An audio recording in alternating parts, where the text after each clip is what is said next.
surgery day was Friday, April the 11th, which was this past Friday. It was the 11th. Like I said, today is the what? What is today? Today's the 15th. So it's been 4 days since my surgery, and I'm doing really, really well. My surgery went well. I'm talking about my surgery first. My surgery went well. We got there at 6 o'clock. Me and my husband. The way the buildings are set up near the hospital, it's kind of confusing because they've been adding on. So you're really confused on where to go. Anyway, I got a phone call. We were on the freeway, and I got a phone call about. We had to be there for 6 in the morning. We stayed an hour away, so we had to wake up at 4, leave at 5, and get there at 6. I got a phone call about 5:40. It was 5:51 from the nurse at the hospital, and she's like, "Hey, LaQuisha, is everything okay?" And I was like, "Yeah." She's like, "Okay, well, you're supposed to be here at 5:30." And I'm like, "No, they told me to be here at 6. It's on my packet. It was written biggest day on my packet." And so she goes, "Oh, well, I'm surprised that the nurse didn't call you from the hospital and tell you that you're supposed to be here at 5:30. Only because you're coming a long distance, want to make sure that you make it here in time and this and that." And so I was like, "Well, we're about 9 minutes away, and we actually just got off the freeway. We're right around the corner, so we're making perfect timing." So she gives me directions on how to get there, and we're in the middle of a freaking I guess like a midway, a turnaround spot in the middle of the street. And I'm like, "Where are we?" So I'm trying to call them at 6 in the morning, trying to figure out who I need to speak with, on how I get there, which building it is. Finally, after a little bit of driving further up, we seen the building. My husband just pushed me out the car. No, I'm kidding. He dropped me off in the front, and then he went parked. I ran in there. It was like 6:01, and they had somebody in line that was already, filling out their paperwork. And so I got my paperwork. I filled it out. They gave me my wristband and everything. I had already filled out all my information online, because you do like a pre-online evaluation history type thingy. Well, I did that, and I sat down, and they're gonna call you in a few minutes. So I sat down. My husband walks in. He sits down. They're like, "LaKeisha," and I'm like, "No, it's not LaKeisha." And so that's not how you pronounce my name. So anyway, I get up and I go to the bag, and I mean, they're very fast. It's like, "Jump on a scale, let me get your blood pressure, put on this gown, put on your socks, lay back." And I'm like, "Okay." And they're like, "Okay, well, I'm gonna go ahead and give you your IV." I'm like, "Okay." So the lady comes, she goes, "What I'm gonna do, since you're very afraid of needles, I'm gonna go ahead and numb the area. Then I'm gonna give you some medicine where you won't feel it. Then I'm gonna go ahead and give you the needle." So in my mind, I'm thinking she's going to rub some stuff on my hand to numb it, and then give me some deadening medicine to, not deaden, but to numb the area, and then give me the needle. So she sprays some cold stuff on my hand, and I mean, my hand is like freezing now. I'm just like, really, like, this is uncomfortable. Then she comes with this big old needle and jams it in my hand. And I'm like, "Oh my gosh," I'm like, "This IV hurt, this hurts so much," like that. And so she takes it out, and she goes, "Well, that wasn't even the IV. That was the spot to kind of numb it." My thing is, you could just went and put the needle in. You didn't have to stick me with a big stick just to numb the area to put the needle in. Like, the cold stuff would have been enough, And so she puts the IV in, and I'm not even looking at it. I'm like, "Put a towel over my hand. I don't want to look at it," or whatever. So anyway, she goes, "You really are scared of needles, huh?" And I'm like, "Yeah, I am." And so a little bit later, the anesthesiologist comes in, and I explained to them the last time I went for surgery. The first surgery I had, they gave me too much anesthesia. I ended up having to stay the night. The second time, they didn't give me enough, or they didn't sedate me enough, because I remember waking up on the table. So anyway, he was like, "Well, we're gonna make sure that you're out cold because of the kind of surgery you're having. You're gonna be out, and you're not gonna know what hit you." So anyway, the anesthesiologist came in with his assistant. His assistant was talking to me, and they were in there, and they was so sweet. Like, everybody was just so nice this go around. And I'm not saying the last time they wasn't, but I just felt extra love this time. Like, I think God sent some angels and said, you know what, we're gonna make this IVF process the smoothest and quickest and the best for her. So anyway,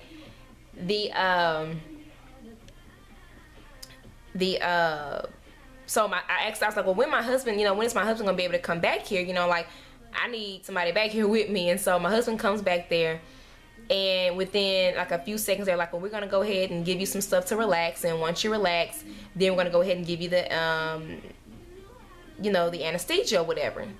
So anyway, I was like, okay. So he comes in with these like little shots, and he shoots one in the thing, and he shoots another one, and my husband's right there, and all I remember was giving my husband a kiss. And I gave him a kiss, and that's all I remember. And I just went out, and all I remember was waking up. And I woke up, and the nurse was like, you're up? And I'm just like, I'm just out of it. And so I'm kind of asking her questions, and she's like, you know, your husband, he's gonna come and tell you what the doctor said. And I'm asking her questions over and over, and she goes, well, honey, you don't remember asking me that question a few minutes ago? And I'm thinking, I'm under the influence. Do you think I know?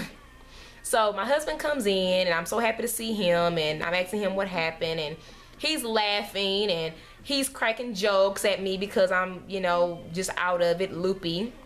And so everybody, of course, my friends, my family, they were texting him, asking, you know, how'd it go? And my mom made a joke, and she was like, well, since she's under the influence right now, tell her she just delivered 2 monkeys. And at first, my husband didn't want to say it, because after I looked back at the text messages, he was like, no, I don't want to say that. You know, she just got out of surgery. So he tells me, he goes, yeah, your mama said you just delivered two monkeys or something. I said, well, tell her she's the gorilla grandma or something. So anyway, we were cracking jokes and stuff. This is like coming right out of the anesthesia.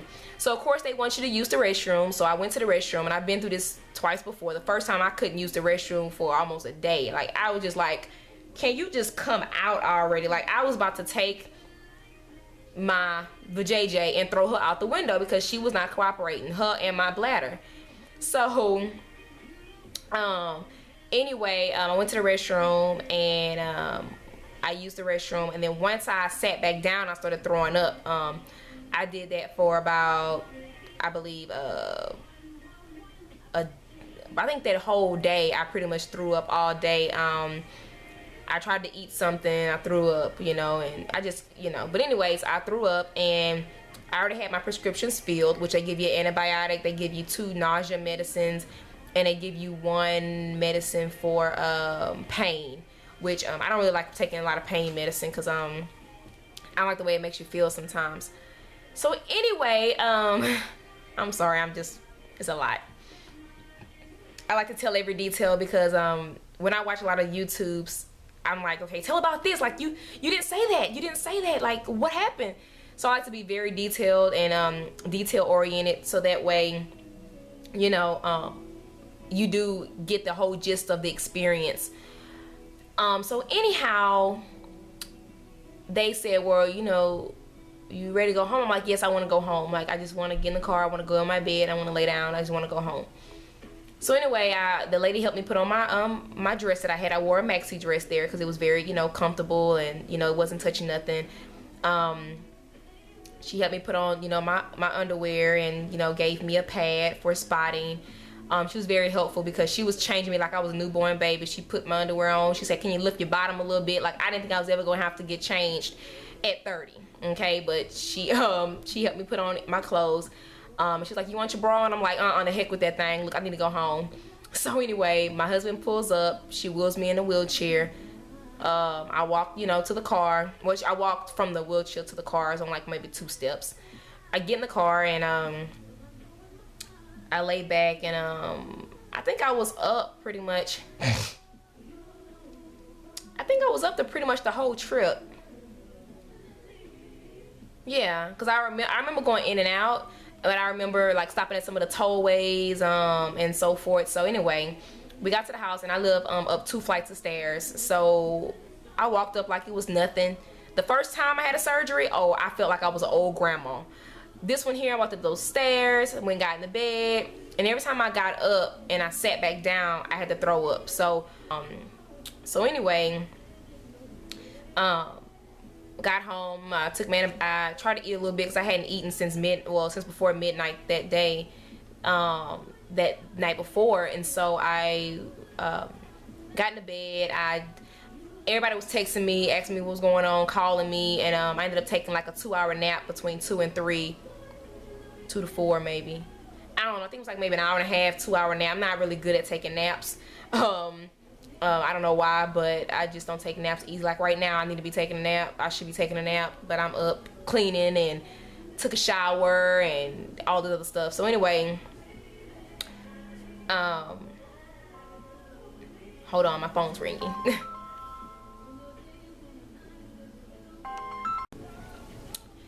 Okay, sorry about that little interruption. I still have family members calling and check on me every day. Where was I? Oh, I was talking about, I guess I had got my prescriptions and everything filled beforehand to give you an antibiotic. Oh, I said payment. I don't take the pain medicine because I don't really be in pain like that. If I am in pain, then I'll take it. But anyway, they tell you can buy like gas medicine and so forth because you have a little gas afterwards. So anyway, that was that Friday. And then Saturday, I was able to take a shower because you can't take a shower the day of.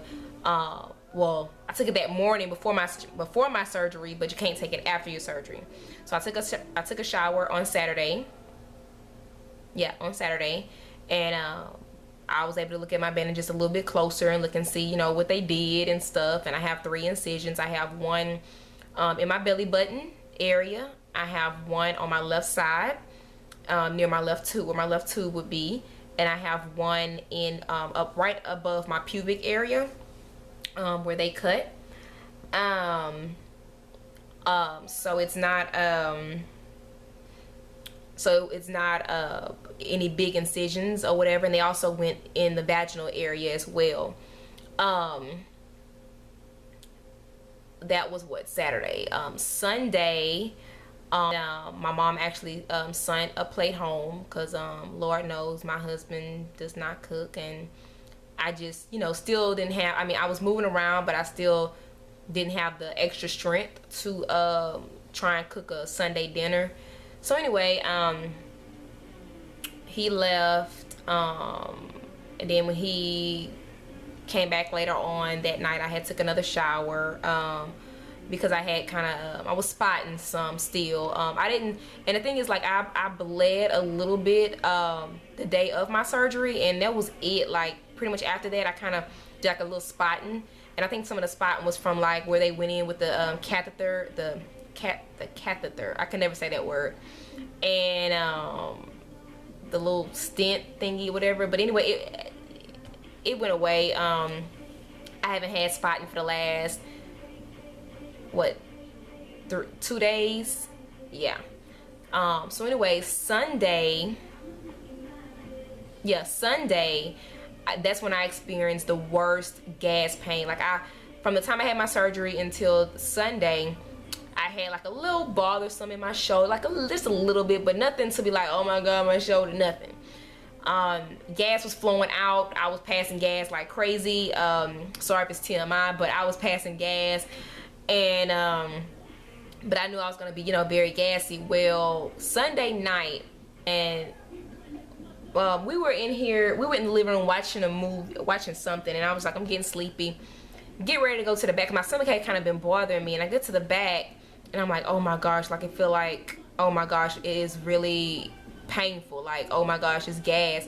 And it was just traveling from my rib cage to my abdomen to side. So it was just stuck there, and it was so much pain I couldn't even talk. My husband was asking me questions. I was getting ready to throw something at him because I was like, stop talking to me, I am in pain.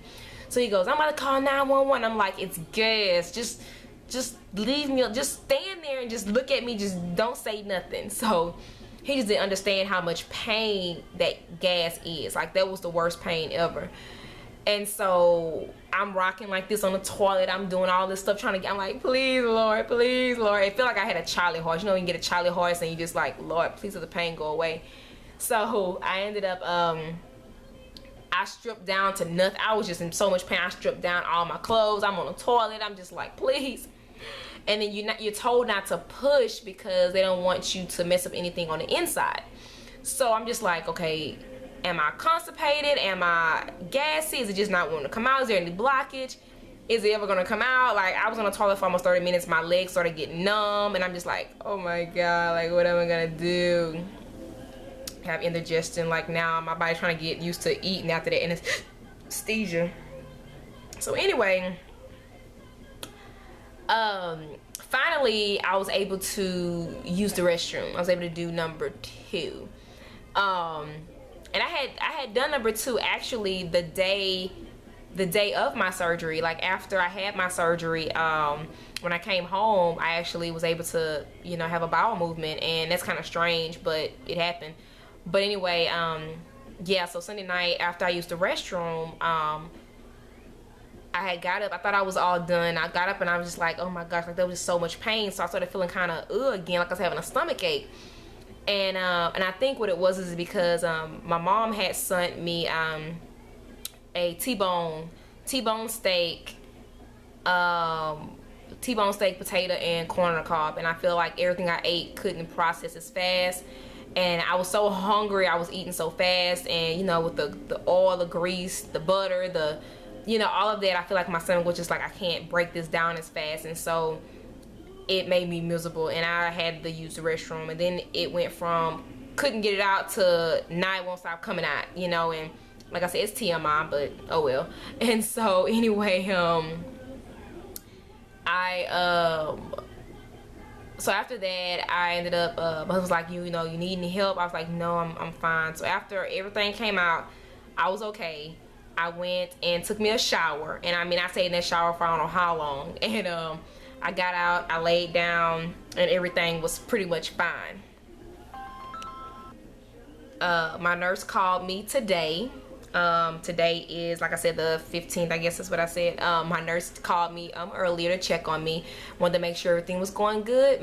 Wanted to make sure that I was healing properly, make sure I wasn't in any pain, I wasn't still throwing up, make sure you know, that I was, you know, was able to move around, that I was, you know, doing, you know, being active and so forth. So anyway, I